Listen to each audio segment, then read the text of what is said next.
Story time on how my little fake gym boo for a few months we finally met up to, do grown adult stuff. And he left me in the hotel lobby by myself at 3 a.m. drunk as hell. Yet another bedbug here to brag about how desperate she is to link up with her gym crush. Now I want you to think about this. I want you to imagine this woman being the mother of your daughter. So family and friends, and obviously your daughter knows her. Imagine her talking like this on social media while you co-parent a child with her. You see, some of you resist your inner berserker. So you leave me no choice but to bump up the ratchetness to prove my point. I was going to this one gym and I was freshly single after I had left my baby father for 10 years. And I used to see this guy. He was mad cute, nice little beard, little low cussies with the deep waves. He was all like muscular and stuff. So like every time I see him at the gym, like we flirt a little bit here and there, like look at each other or whatever. He found me on Instagram because I had a trainer. And I guess she had him on Instagram and she would post me like as she was training me, and that's how he got my Instagram. So we'd always flirt on Instagram, and he, talking about, when I'm see you. And it just never fell through. And I feel like because he was always fronting and like just playing around. And at that point, I'm like, I don't want no relationship. Like you could just have this like booty call, like, hey, you want to come over, or I'm going to come over, whatever it needs to be done, and just pack up and go home. So because he was quote-unquote fronting and playing around, he was ushered out of the 3 dates, 5 FaceTime call relationship line and instantly bumped up to booty call first class. I mean, this is why men have figured out that expensive dinner dates are useless. If she likes you, she's coming to Starbucks, yes, and she's coming to the bar as well. There are no icks or red flags, just cooperation. Right off the top, we can see that she's wearing her gym crush's jersey. She wants to actually help him put his third leg in position, like one of those aircraft marshals guiding the cockpit into the hole. Wait, sorry. Come on, man. You know we gotta speak in code.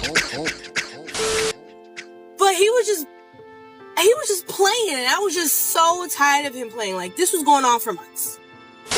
In other words, he had options. Trust me, all of these months, this guy probably didn't even know there was some kind of gym crush back and forth going on. A lot of this is just going on in her head.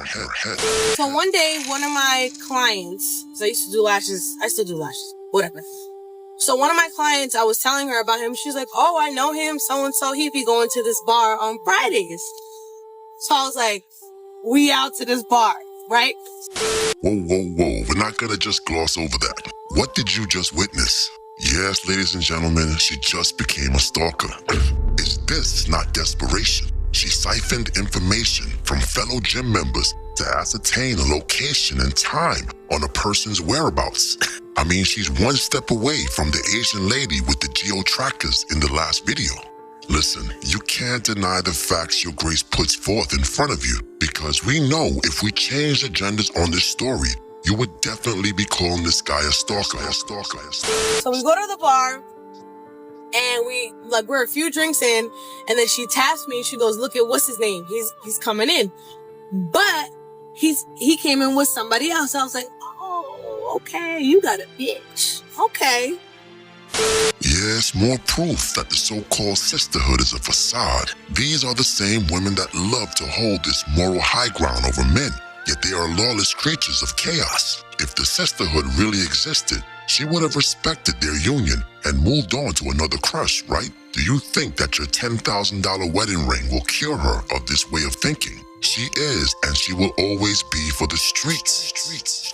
So he walks in, says what up to his peoples or whatever. So he turns to the left and he sees me. So he got a little smirk on his face. He doesn't say nothing to me. Nothing.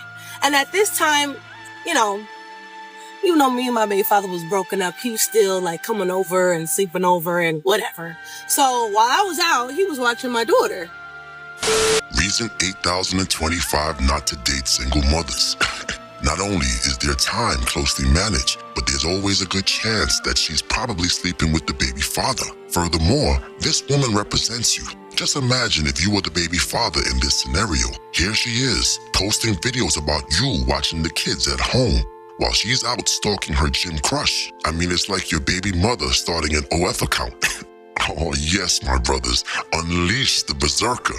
Welcome to the dark side. So what? Boom. So he saw me. He didn't really say anything. I was like, whatever. I was drinking my drink. I'm like, whatever. So as the night goes on, I see him leave, him and Shorty leave. I'm like, oh, damn, like I missed my opportunity. He's in a relationship or whatever. So I'm minding my business. An hour later, he comes back by himself. So he comes back by himself.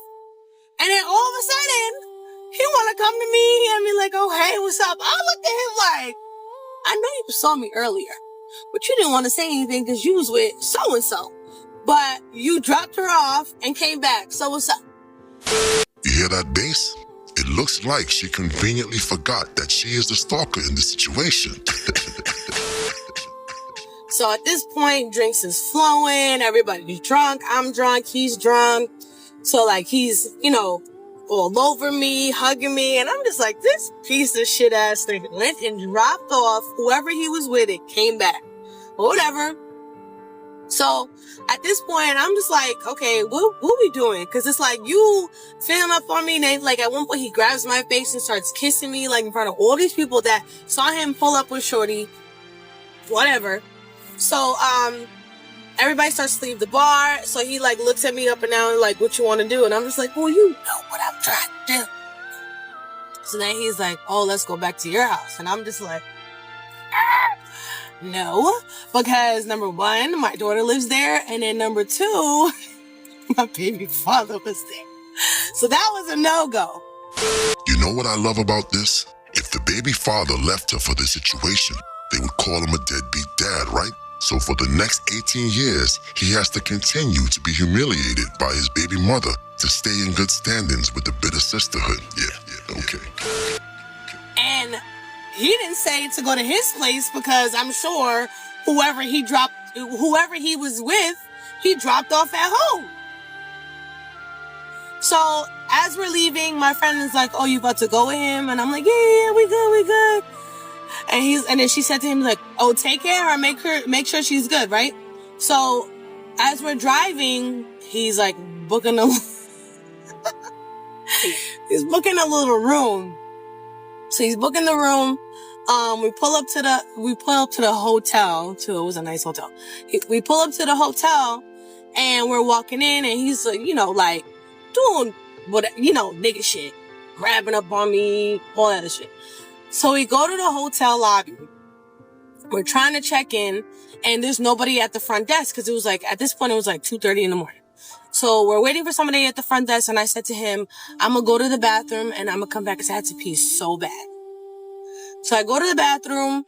I come back out and the front desk person is at the front desk. But homeboy is not at the front desk. So I'm like looking, and I'm drunk. Like, I'm like looking around, like, I don't know where he's at. So I go back to the bathroom to see if he's in the men's bathroom. I call his name. Nothing. I go outside. He left me. He was out. Oh, actually, wait, pause. So as we're waiting for the front desk guy to come, he keeps getting phone calls. And he was getting a few phone calls in the car while we was on our way to the hotel. I don't know who it was. I guarantee you I could put money on it that it was that girl that he went with. Kept calling him, blowing him up. And then like I saw text messages or whatever. So as we're waiting for the guy, he keeps getting phone calls. So then I go back to the bathroom. I come back out. He's nowhere to be found. So I'm like, okay, he left me there. So I'm like, whoever was blowing him up maybe got him scared or whatever, and he just dipped. I cannot believe that I got left like that. I mean, well, it's fairly simple. The gym crush made an easy calculation. Is this single mother /304 that is trying to sleep with me while her baby dad's at home worth me losing the woman that I have right now? Well, I guess sex with you wasn't really worth it. And it was funny because before I went to the bathroom, he was getting the phone calls and I said to him, is that going to be a problem? Because it's like, you keep getting these phone calls. Like, what's going on? So boom, I called one of my friends. I'm like, yo, this nigga left me. Like, I don't have my car. Can you come get me? So my friend had to come get me, and as I'm waiting for my friend, I hopped on Instagram and I cursed this nigga out. Like, cursed him out so bad. And I said to him, I said, next time I see you at the gym, you better be prepared that I don't got a dumbbell in my hand and I don't smack you. I was so mad. Oh my God, I was so mad. So for a long time, maybe like 2 months, I didn't see him at the gym. So finally, I see him at the gym. So he sees me. So you could literally tell, like, he was like nervous, like in his face, like he's seen a ghost or whatever. So I finished with my workouts. I start walking towards him. And he's like all like scared, looking like he don't know what to do. I just like looked at him up and down and just walked away. Cause it's like, how you do all that? And then you're panicking. You panicked when you got your phone calls. Like, you're not really about it. Like, if you're not a cheating ass nigga, don't do it. Don't do it. And it was so funny because I told one of my male best friends, he's like, Yes, of course, the male best friend, aka homeboy. Another dude who did the opposite of what the gym crush did. He waits around, hoping that she will give him some pity pum-pum one day, if he gives her enough attention. Coward. He had you at the hotel and just dipped. He was like, nah, that nigga was scared. I was like, I guess, I don't know, but he be in my DMs talking about, oh, I'm so sorry, that was so dumb of me. Yeah, no, you had your chance. And I don't know if that was his girlfriend or not.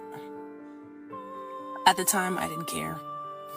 I don't condone being with other people's men. I don't usually do that. I was just in a place. Fuck it. Whatever. But yeah, he left me in the hotel lobby by myself. But wait a minute. You didn't smash the bell and press the like button. Blasphemy.